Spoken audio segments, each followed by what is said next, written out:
Donc, comme vous l'a dit Jean-Michel, je vais vous parler des impacts en termes de caractéristiques physico-chimiques des techniques de clarification sur les mous issus de ces traitements de clarification et sur les vins. Je vais vous présenter des résultats qui ont été acquis dans le cadre d'expérimentations que nous avons conduites dans le cadre du programme financé par la région, donc en collaboration avec l'IFEV et l'ICV.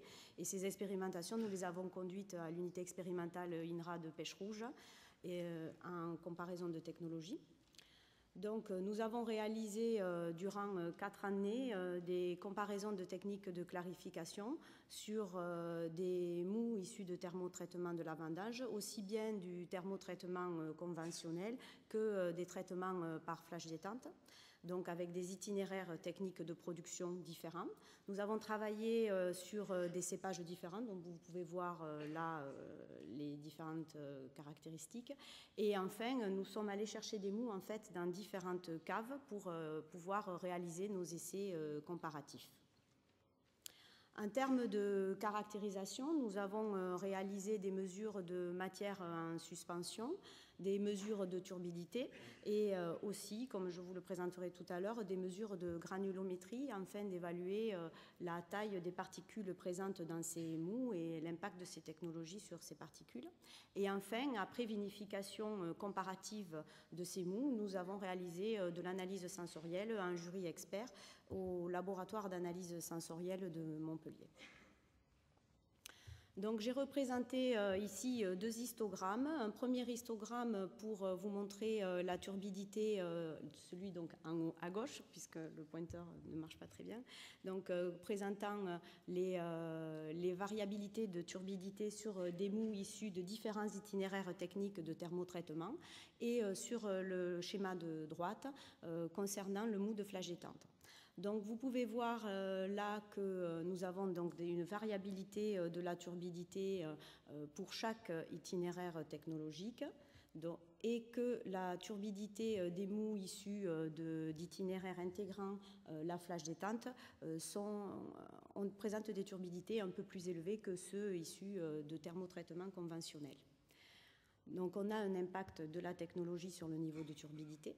Maintenant, si on s'intéresse à des itinéraires techniques comparables, donc là j'ai encadré sur chaque graphe ceux qui sont issus des mêmes caves et qui ont subi les mêmes itinéraires technologiques, on peut voir qu'on a des différences aussi en termes de turbidité en fonction du cépage, et donc un effet aussi matière première, maturité sur ce point-là. Nous avons fait les mêmes observations sur les matières en suspension, donc j'ai adopté ici le même mode de représentation. Donc on voit là aussi une variabilité au niveau des niveaux de matière en suspension dans les mous, que ce soit en thermotraitement ou en flash détente, avec là aussi un effet donc de la technologie et un effet de la matière première. Nous sommes donc interrogés sur la relation ou la corrélation qu'il pouvait y avoir entre la turbidité et le taux de matière en suspension. Donc pour cela, j'ai représenté ici un graphique qui trace la turbidité en fonction du taux de matière en suspension. Et ainsi, on peut voir que pour une même turbidité, on peut avoir des niveaux de matière en suspension différents.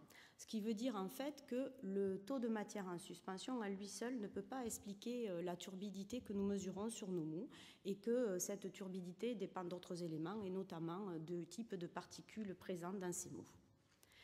Donc du coup, nous avons travaillé, nous avons mesuré c'est la granulométrie des particules présentes dans ces mous. Alors, pour vous aider à comprendre, parce que c'est un concept peut-être un peu compliqué, j'ai fait une petite dia explicative. Donc, si on considère le volume d'une particule de 500 microns, ce volume occupé par cette particule est équivalent à 1 million de fois le volume de particules de 5 microns. Donc si je passe mon échantillon qui contient cette particule de 500 microns plus 1 million de particules de 5 microns, je vais avoir une réponse comme le schéma à votre droite, c'est-à-dire 2 pics, parce que le granulomètre permet de déterminer une répartition en classe de taille de particules exprimée en pourcentage du volume occupé par cette classe par rapport au volume total occupé par les particules présentes dans la solution. Donc, comme j'ai le même volume, je suis à volume équivalent, j'ai une représentation bimodale m'indiquant que j'ai des particules de taille de 5 microns et des particules de taille a priori de 500 microns qui impactent de la même façon sur le volume des particules présentes. Maintenant, cette donnée-là, on peut la convertir en nombre pour essayer de voir quelles sont les particules les plus nombreuses. Et à ce moment-là, j'obtiens le graphique que vous avez sur votre gauche, avec un très grand pic sur les particules de 5 microns, parce que ce sont les particules les plus importantes, enfin majoritaires, et un tout petit pic sur les particules, voire un pic insignifiant pour la particule de 500 microns. Donc vous comprendrez que lorsqu'on réalise des mesures de granulométrie, il faut s'intéresser à ces deux aspects pour comprendre exactement ce que nous avons dans nos mous. Donc, nous avons fait un grand nombre de mesures sur les mous sur des mous en 2008, en 2009 et en 2010. Donc, j'ai extrait un graphique ici pour représentatif de ce que nous avons pu obtenir. Donc, vous avez sur le graphe du haut représente la répartition en classe de particules en % volume et celui du bas en % nombre. La courbe rouge correspond au brut, c'est-à-dire le mou en sortie de thermotraitement. Oui, là c'était un mou de thermotraitement de Cabernet-Franc. Et vous voyez donc que nous avons sur le graphe du haut un pic qui se situe à l'extrême du côté droit du graphique, donc sur des particules de taille importante et peu sur les particules de taille plus faible lorsqu'on se rapproche du 1 micron. Donc, comparativement, par exemple, on peut regarder sur le décanteur qui est ici représenté en vert. Sur le décanteur en vert, nous n'avons plus, a priori, cette classe de particules de grande taille qui occuperait un volume, mais en revanche, on a tout recentré vers des tailles de plus petites particules de l'ordre de 2-3 microns, là. Maintenant, si ces données, je les traduis en nombres pour évaluer, comme je vous ai expliqué tout à l'heure, celles qui sont majoritaires, à ce moment-là, on retombe sur ce que je vous ai expliqué tout à l'heure, c'est-à-dire qu'en fait, on a bien deux types de particules, enfin, on a bien plusieurs types de particules présents dans nos mous, mais les particules qui sont majoritaires dans ces mous sont de taille inférieure au micron, sont submicroniques. Donc la turbidité, après, en termes de diffusion de la lumière, cette diffusion de la lumière pour la mesure de la turbidité dépend aussi de la taille de ces particules, donc du mélange en présence. Donc ici, pour revenir à nos turbidités et à nos comparaisons de technologies, j'ai représenté pour les différents millésimes que nous avons étudiés et donc des itinéraires techniques différents de flash détente et de thermotraitement, les niveaux de turbidité que nous avons sur le brut, ici en bleu. En rouge, vous pouvez voir ce que nous avons sur un filtre rotatif sous vide à l'issue de ce traitement-là. À l'issue de la centrifugation, c'est la représentation en jaune et enfin en vert pour le décanteur centrifuge. Donc, ce qui est à remarquer en premier lieu, c'est que quelle que soit la technologie utilisée, on arrive à réduire la turbidité de notre mou brut. Simplement, après, la diminution est plus ou moins importante ou l'efficacité de clarification du traitement est plus ou moins importante en fonction de la technologie considérée. Donc, comme l'a expliqué précédemment Jean-Michel, le filtre rotatif sous vide reste quand même à ce jour la technologie imbattable qui permet d'obtenir la meilleure clarification des mous. Nous avons ensuite sur nos essais comparatifs la centrifugation suivie d'assez près par le décanteur centrifuge. Donc ce qui veut dire là, c'est que quand même le décanteur centrifuge permet de réaliser une clarification, mais qui n'est pas tout à fait satisfaisante. Un autre point que je voulais préciser, c'est que vous voyez qu'on a des turbidités qui sont différentes sur nos bruts, puisque j'ai un brut à 1500 NTU jusqu'à quasiment 4500 NTU, et que le niveau initial de turbidité ne présage pas nécessairement de la difficulté de clarification, puisque même sur des mous qui sont relativement élevés en turbidité, par exemple si je regarde l'essai réalisé en 2009 sur du mou de flash détente de Carignan, on voit qu'en partant d'une turbidité de l'ordre de 3800 NTU, par rotatif sous vide, on est tombé aux environs des 100, par centrifugation aux environs des 500 et par décanteur, on est aux environs des 600 ou 700 NTU. Donc pour aller plus loin dans la clarification de ces mous, nous avons intégré une étape d'enzymage avant le traitement par les outils de clarification. Donc j'ai représenté ici pour 2 séries d'essais, l'un sur de la flash détente en rouge et l'autre sur du thermotraitement en bleu, les résultats en termes de turbidité à l'issue du traitement, soit en technologie seule, soit en couplage avec de l'enzymage. Donc on confirme les résultats qui ont déjà été vus par ailleurs, à savoir que l'enzymage améliore les performances du filtre rotatif sous vide. Mais en revanche, on a constaté que pour la centrifugation, l'impact de l'enzymage sur l'efficacité de la centrifugation est quand même moindre, et pour le décanteur, elle est encore moins marquée.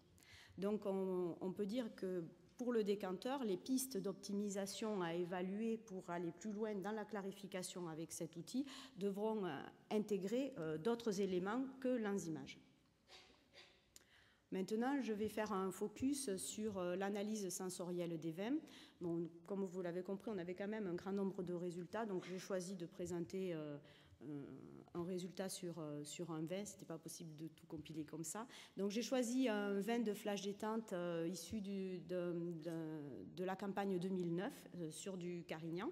Donc vous avez sur votre droite une représentation sous la forme d'un graphique du profil du vin avec indiqué les critères d'analyse sensorielle qui ont été évalués, et sur votre gauche, un tableau qui regroupe les résultats du test de Tuquet.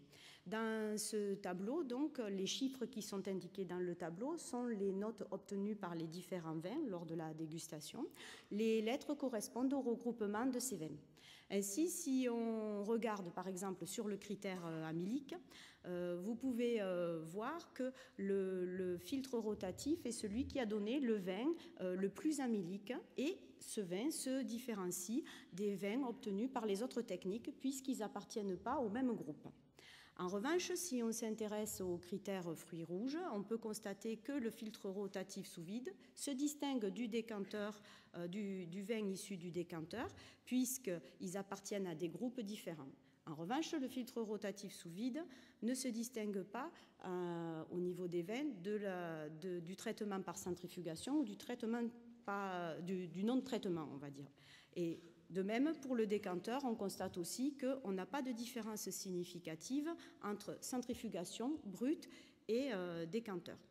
Donc on voit que le vin le plus amylique et le moins animal, c'est celui issu du filtre rotatif sous vide, qu'il est aussi plus fruits rouges et plus, alors le jury d'analyse sensorielle a émis un terme dit pâtisserie, donc qui sont plutôt des notes peut-être un peu beurre, un peu crème au beurre, oui voilà, que celui du décanteur. Et en bouche, le vin issu du filtre rotatif sous vide est moins astringent que le brut, mais il n'est pas significativement différent du brut sur le critère amertume. Donc vous voyez que généralement le filtre rotatif sous vide s'oppose à ces...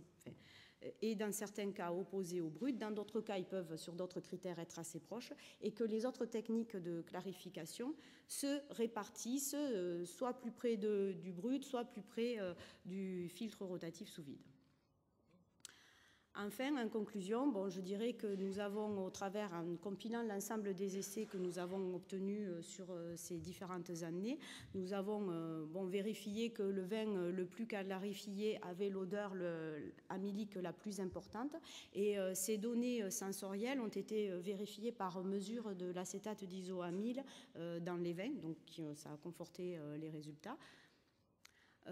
Concernant le décanteur, l'utilisation du décanteur centrifuge pour la clarification, je dirais que bien qu'on arrive à clarifier les vins, à clarifier les mous, cette clarification reste insuffisante pour que nous ayons un fort impact au niveau sensoriel, et de ce fait, les niveaux de turbidité sont élevés et font qu'on a un profil sensoriel qui se rapproche assez souvent ou qui est relativement proche d'un mou type brut.